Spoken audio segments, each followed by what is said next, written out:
হায় হায় রে রাক্ষসী ওই বন্যার পানি কইছিল লুকাইয়া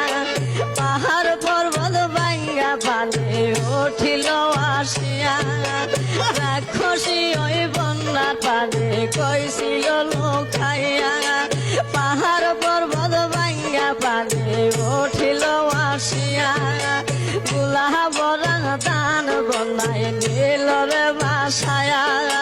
ফুলের শিশু মরতে আছে পানিতে ডুবিয়া গুলা বরং দান বনাই নীল রে বাসায়া ফুলের শিশু মরতে আছে পানিতে ডুবিয়া হাইরে আল্লাহ খয়া মায়া বুকেতে হাত মারে তোমরা দেখা যাও রে শুনো জগৎবাসী রে একবার দেখা যাও আসিয়া বাংলাদেশকে বন্যার পানি